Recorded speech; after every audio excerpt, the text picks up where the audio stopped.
Bienvenidos a esta primera serie donde se abordará el tema del ayuno. ¿Qué dice Jesús acerca del ayuno? Como cristiano, ¿podemos practicar el ayuno? ¿Cómo se practicaba el ayuno en los primeros siglos del cristianismo?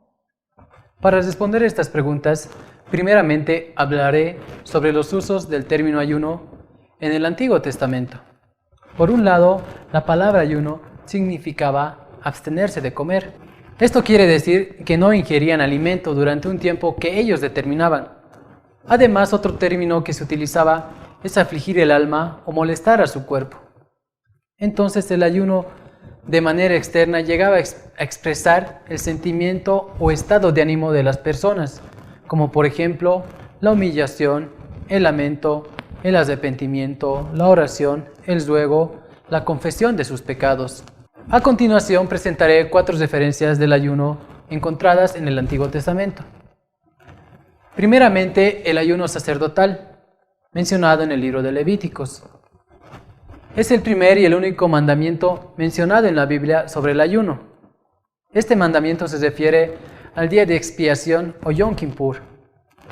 Se llama así al día judío del arrepentimiento, considerado el día más santo y más solemne del año. Su tema central es la expiación y la reconciliación. La segunda referencia es el ayuno durante el exilio en Babilonia. Existía un ayuno en memoria de la destrucción de los muros de Jerusalén, luego un ayuno en memoria de la destrucción del templo, posteriormente un ayuno en memoria del inicio del asalto a Jerusalén. Durante el cautiverio en Babilonia era común mantener 4 días anuales de ayuno por todo el pueblo en memoria de los sucesos ocurridos. Podríamos decir que los ayunos se convertían en días de alegría, pero siempre y cuando los judíos eran fieles en cumplir con el pacto de Dios. La tercera referencia se encuentra en el libro de Esther. Allí relata que Amán, un alto funcionario en la corte de Asuero, rey de Babilonia, quiere ordenar la matanza de todos los judíos. En contraposición, Esther, la reina de nacionalidad judía, y su tío Mardoqueo trabajan juntos secretamente para destruir los planes de Amán y de esta manera poder rescatar a su gente de la muerte. Por esto ella anunció un ayuno para todo el pueblo judío durante 3 días.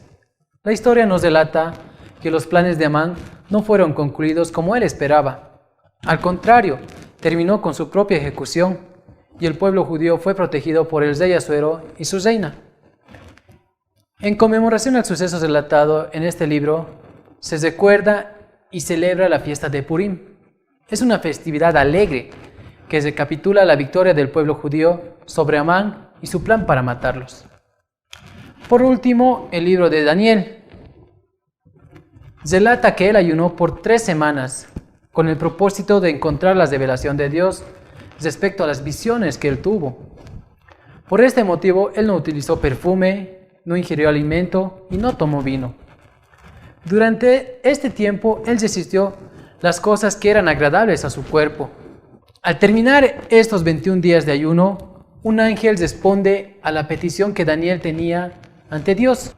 Entonces, en resumen, encontramos algunos propósitos del ayuno en el Antiguo Testamento, como la humillación ante Dios pidiendo ayuda y perdón por los pecados cometidos, en conmemoración de algún suceso importante, como parte de una preparación o petición, en espera de una revelación de Dios. En el Nuevo Testamento el ayuno se menciona limitadamente, no existe relato de ningún mandamiento o amonestación. Sin embargo, el Nuevo Testamento incentiva al cristiano a continuar la práctica del ayuno, pero con un enfoque distinto al anterior. La primera ocasión que leemos sobre el ayuno es cuando Jesús fue al desierto. Sin embargo, no se halla el propósito exacto que tenía Jesús antes de estos 40 días y 40 noches. La segunda vez que encontramos que Jesús habla sobre el ayuno es en el Sermón del Monte, donde trató diversos aspectos. Él no rechazó la práctica, pero amonestó los abusos del mismo. El Evangelio según Mateo nos relata que los fariseos y los discípulos de Juan el Bautista hicieron la siguiente pregunta a Jesús. ¿Por qué no ayunan tus discípulos? Y la respuesta que recibieron fue: ¿acaso los invitados de una boda pueden estar de luto mientras el esposo está con ellos? Dos cosas son ciertas.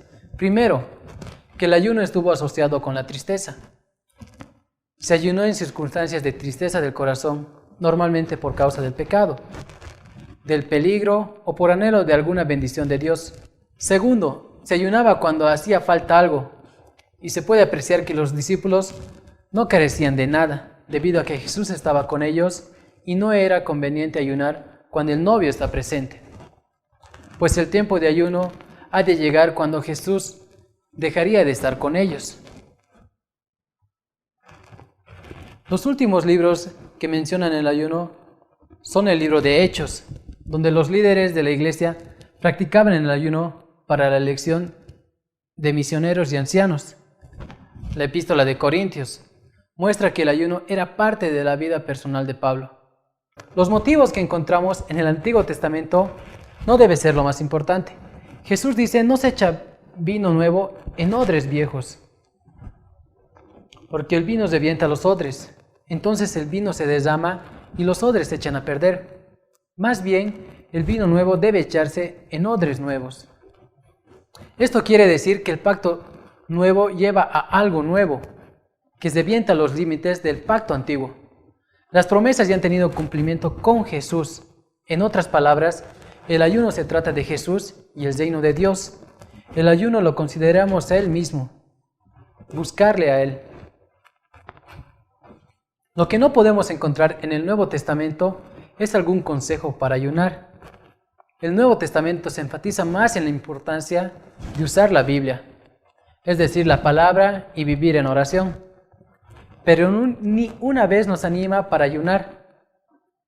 También tomar la precaución de no dar al ayuno en sí demasiada importancia.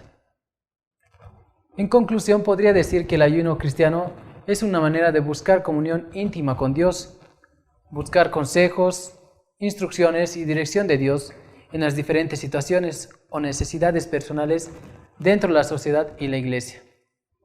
La palabra de Dios y la oración son los dos componentes más importantes del ayuno.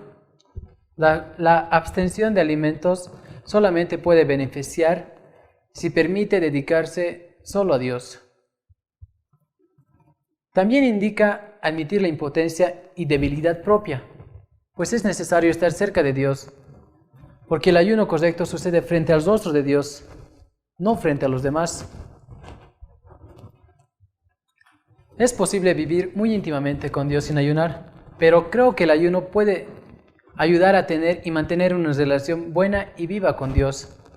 El ayuno puede funcionar como un arma que ayuda a preparar espacio para la comunión con Dios. Seguidamente nos remontaremos a la historia del ayuno. En los comienzos de la iglesia cristiana, las reforma, cuál fue la postura de Martín Lutero y también desde una perspectiva actual.